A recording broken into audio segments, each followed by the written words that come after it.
कल्पना कीजिए कि एक हार्मोन इतना शक्तिशाली है कि यह आपके शरीर के विकास में मदद करता है और आपके विकास को रोकने के बाद भी लंबे समय तक आपके स्वास्थ्य को प्रभावित करता रहता है। ग्रोथ हार्मोन हमारे एंडोक्राइन सिस्टम का एक प्रमुख हार्मोन ठीक यही कार्य करता है।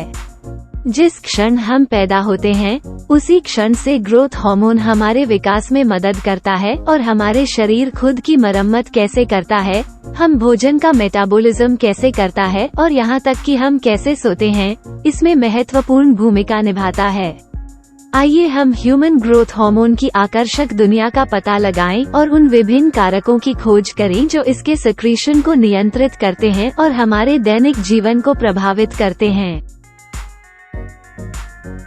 ग्रोथ हार्मोन के उत्पादन को प्रभावित करने वाले कारक। पिट्यूटरी ग्लैंड द्वारा ग्रोथ हार्मोन का उत्पादन शारीरिक और पर्यावरणीय दोनों प्रकार के कारकों से प्रभावित होता है। आइए ग्रोथ हार्मोन उत्पादन को प्रभावित करने वाले कुछ प्रमुख कारकों को देखें।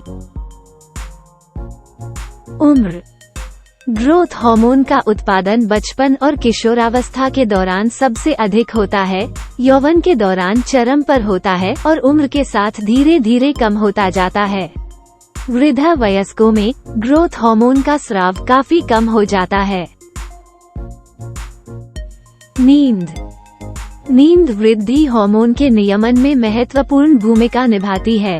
ग्रोथ हार्मोन मुख्य रूप से पल्सेस में स्रावित होता है। सबसे बड़ी पल्स आमतौर पर गहरी नींद की शुरुआत के तुरंत बाद होती है। नींद में व्यवधान, विशेष रूप से गहरी नींद की कमी, ग्रोथ हार्मोन स्राव को कम कर सकती है, जिससे समग्र स्वास्थ्य और विकास प्रभावित हो सकता है।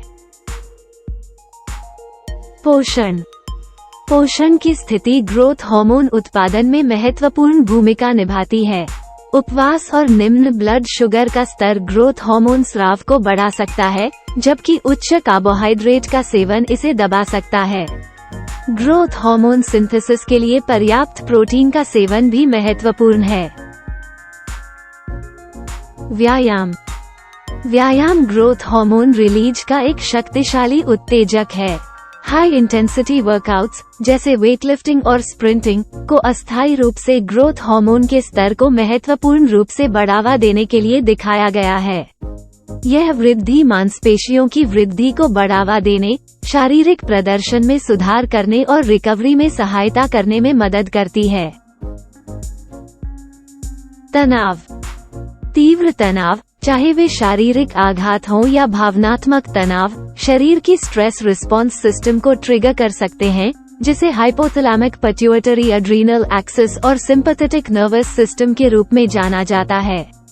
इस प्रतिक्रिया में कोर्टिसोल, एड्रेनालिन या एपिनेफ्रिन, नॉरएड्रेनालिन या नॉरएपिनेफ्रिन और growth hormone releasing hormone (GHRH) सहित विभिन्न हार्मोन और न्यूरोट्रांसमीटर्स की रिहाई शामिल है। जबकि तीव्र तनाव के दौरान ग्रोथ हार्मोन का शॉर्ट टर्म बढ़ना एक सामान्य शारीरिक प्रतिक्रिया है, क्रोनिक तनाव और स्ट्रेस रिस्पॉन्स सिस्टम का विनियमन स्वास्थ्य पर हानिकारक प्रभाव डाल सकता है और समय के साथ ग्रोथ हार्मोन स्राव को बाधित कर सकता है। लिंग ग्रोथ हार्मोन के स्तर को प्रभावित करता है, मुख्य रूप से सेक्स हार्मोन्स के प्रभाव के कारण। उदाहरण के लिए, ईस्ट्रोजन ग्रोथ हार्मोन के स्राव को बढ़ाता है। यही कारण है कि पुरुषों की तुलना में महिलाओं में ग्रोथ हार्मोन की गति अधिक हो सकती है। टेस्टोस्टेरोन ग्रोथ हार्मोन उत्पादन को भी बढ़ावा देता है, जो पुरुषों में अक्सर देखी जाने वाली बड़ी मांसपेशियों में योगदान देता है। ब्लड शुगर स्तर।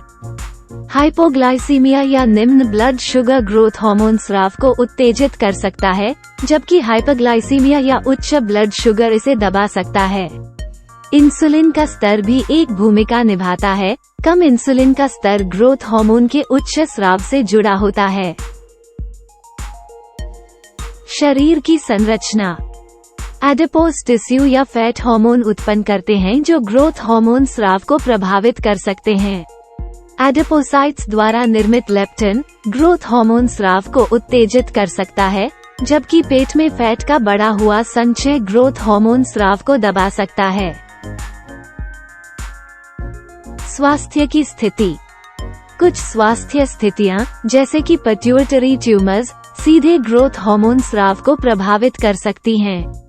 चूंकि hypothalamus growth hormone releasing hormone GHRH का उत्पादन करता है, जो ग्रोथ हार्मोन उत्पादन को उत्तेजित करता है, इस क्षेत्र को प्रभावित करने वाले रोग ग्रोथ हार्मोन के स्तर को बाधित कर सकते हैं।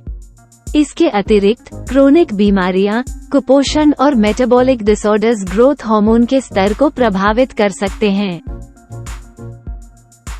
Genetic disorders. कुछ जेनेटिक डिसऑर्डर्स जैसे टर्नर सिंड्रोम और प्रेडर-विली सिंड्रोम ग्रोथ हार्मोन के स्तर को प्रभावित कर सकते हैं। टर्नर सिंड्रोम ग्रोथ हार्मोन की कमी का कारण बन सकता है, जिससे वृद्धि और विकास प्रभावित होता है, जबकि प्रेडर-विली सिंड्रोम में अक्सर अपर्याप्त ग्रोथ हार्मोन उत्पादन के कारण मांसपेशियों की टोन कम हो जाती है और कद छोटा हो जाता है। दवाएं। कुछ दवाएं ग्रोथ हार्मोन के स्तर को प्रभावित कर सकती हैं।